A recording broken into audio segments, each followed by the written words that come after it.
Bonjour à tous, j'espère que vous allez bien. Je suis très contente de vous retrouver et aujourd'hui je vais vous montrer comment réaliser une tête de lit très facilement et à base de récup. Et tout de suite on va voir ce que j'ai utilisé pour la réaliser. Donc il m'a d'abord fallu du tissu comme ça. Donc celui-ci je l'ai depuis quelques temps, je l'avais acheté pour réaliser une restauration de chaise. Donc j'aime beaucoup parce que c'est un effet un petit peu lin comme ça. Je l'ai acheté dans une boutique à Strasbourg, ça s'appelle Toto Tissu. Ensuite j'ai utilisé une agrafeuse comme ça électrique, donc on peut très bien utiliser une agrafeuse manuelle. L'avantage d'une électrique c'est qu'elle va être beaucoup plus simple, on n'aura pas besoin d'appuyer fort, enfin voilà, c'est beaucoup plus pratique. Je vous mettrai quelques modèles en barre d'infos que j'ai déjà pu tester qui sont vraiment pas mal, qu'on peut trouver sur le site Amazon. Ensuite il m'a fallu évidemment des agrafes, donc j'ai pris des agrafes avec une hauteur de 8 mm. C'est important de prendre des agrafes assez profondes parce que sinon il existe des agrafes moins profondes, mais à ce moment-là il y a moins de prise, surtout que là on va mettre du tissu et donc ça va faire de la surépaisseur. Après évidemment il a fallu un ciseau, je vous conseille un ciseau comme ça de couture, le mien vient de chez Ikea je crois aussi qu'ils en ont à Action. Et j'ai utilisé un marteau comme ça pour taper des clous. Alors celui-ci, il est vraiment vieux, hein, c'est vraiment de la récup pure. Voilà, il est vraiment rafistolé, mais il me sert bien. Donc voilà, pourquoi en racheter un nouveau alors que j'ai celui-ci. Et après, j'ai utilisé des petits clous.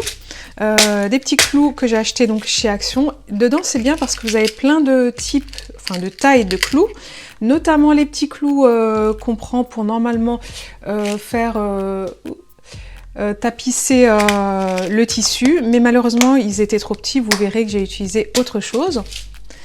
Et enfin donc j'ai utilisé une couette pour faire le rembourrage, donc c'est une vieille couette que j'ai depuis un petit moment, je l'ai bien lavée et donc je me suis servi de ça. D'habitude j'aurais acheté de la watine en magasin de tissu, mais là je voyais pas l'intérêt. Je pense que quand on a une vieille couette, une vieille couverture, quelque chose qui est un peu rembourré comme ça fait très bien l'affaire. Et le principe de cette restauration c'était vraiment de prendre que de la récup.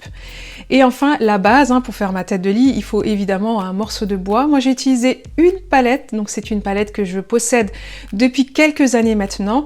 La petite histoire c'est que d'abord j'en avais fait un géant pêle-mêle et ensuite quelques années plus tard j'ai réalisé un plateau de bureau pour mon atelier et maintenant une troisième vie puisque elle va servir à faire une tête de lit.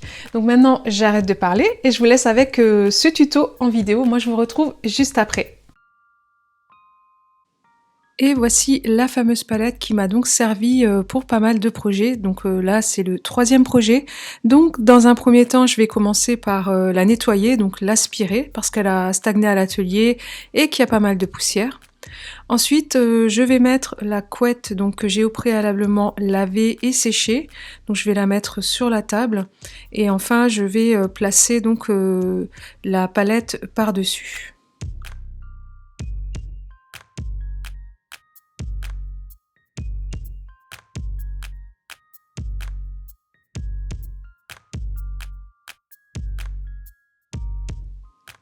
Une fois que la couette est bien rabattue de chaque côté, je vais commencer donc à agrafer avec une agrafeuse électrique. Donc je vais mettre des agrafes sur tout le long. Et donc j'ai pris cette couette parce qu'elle est vraiment très bien, elle est encore bien rembourrée. Donc ensuite je vais couper les chutes qui ne me servent pour l'instant à rien, mais finalement vous allez voir que je vais quand même m'en servir. Donc je vais bien agrafer de part et d'autre.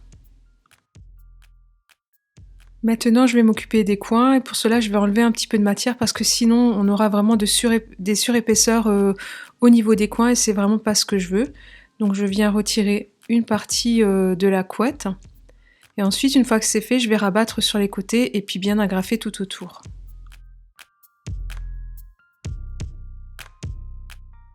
Voici ce que j'obtiens. Je vais m'occuper maintenant de tapisser l'avant de la tête de lit et pour cela je vais me servir donc du tissu que je vous ai montré tout à l'heure. J'ai coupé plus ou moins la bonne dimension et maintenant je vais venir la disposer par-dessus et ensuite je vais retourner ma tête de lit pour pouvoir travailler à l'arrière.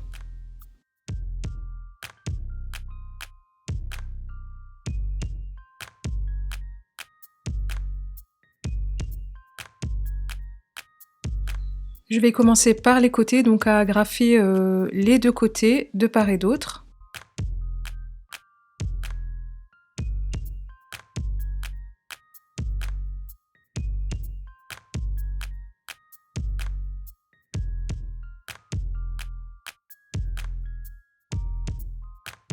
Et j'en profite pour vous montrer comment recharger une agrafeuse électrique. Donc il y a un petit interrupteur que j'éteins.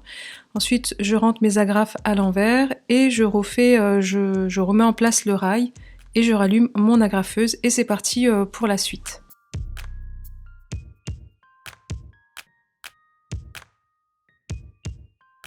J'arrive maintenant dans les coins, donc je vais d'abord faire une ligne d'agrafe et ensuite je vais bien tendre le tissu et je vais créer un petit angle assez propre, quitte à rentrer un petit peu le tissu à l'intérieur pour avoir quelque chose de vraiment très très net et sans pli.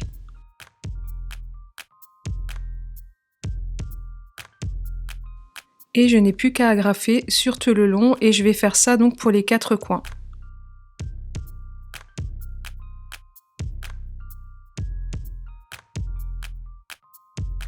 Maintenant que j'ai terminé d'agrafer le tissu, je vais rembourrer le centre de la tête de lit. Donc pour cela, je vais prendre le reste des chutes de la couette.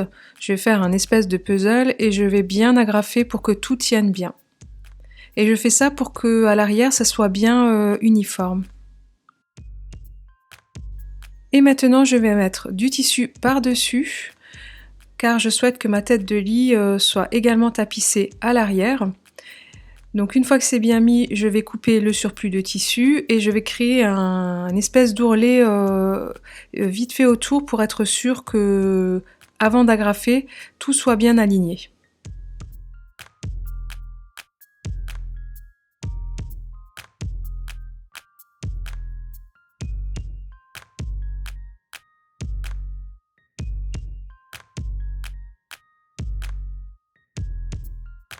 Maintenant que mon tissu est bien placé, je viens l'agrafer et ensuite je vais m'occuper des coins. Comme pour tout à l'heure, le même principe, hein, je vais créer un ourlet. Faut toujours que la finition soit plus ou moins propre, que ce soit plus ou moins droit et surtout bien tendu et je viens bien agrafer tout autour.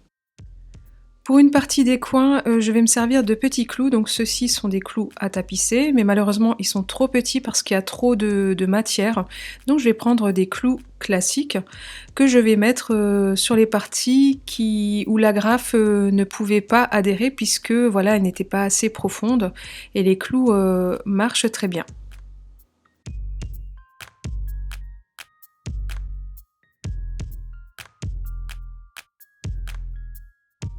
La tête de lit est maintenant terminée, j'ai plus qu'à la monter dans la chambre de ma fille et on passe au projet numéro 2.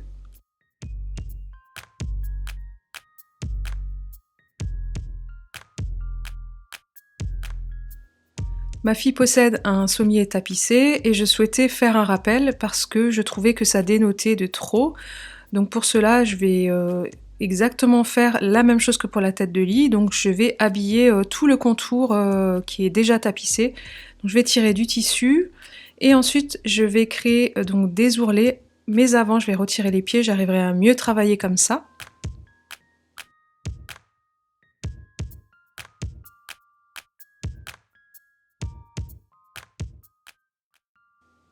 La clé de la réussite pour ce genre de relooking, c'est qu'il faut vraiment bien tendre son tissu, créer son petit ourlet, agrafer d'un côté et ensuite quand on passe de l'autre côté, vraiment le tendre, qu'il y ait une vraie tension parce que sinon ça donne des plis et c'est vraiment pas joli pour la finition.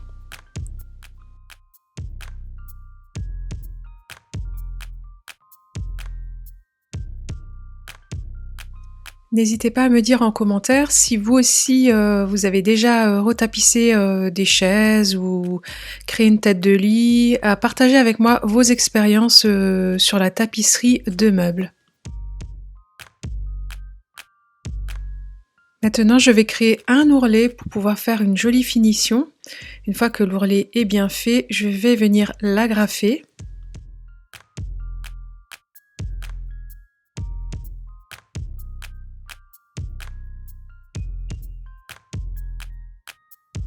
Et pour les coins, toujours le même principe, donc de faire des petits ourlets. Et si vous voyez que vous avez vraiment trop de tissu, à ce moment-là, il faut couper un petit peu, tricher pour pouvoir vraiment enlever s'il y a trop de matière.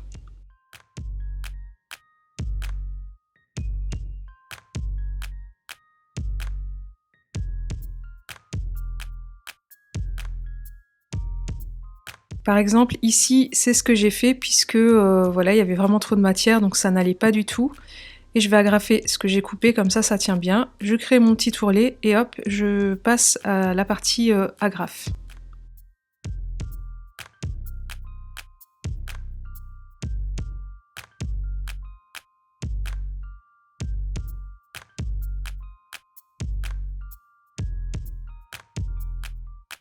Je n'ai plus qu'à vous laisser découvrir le résultat en images.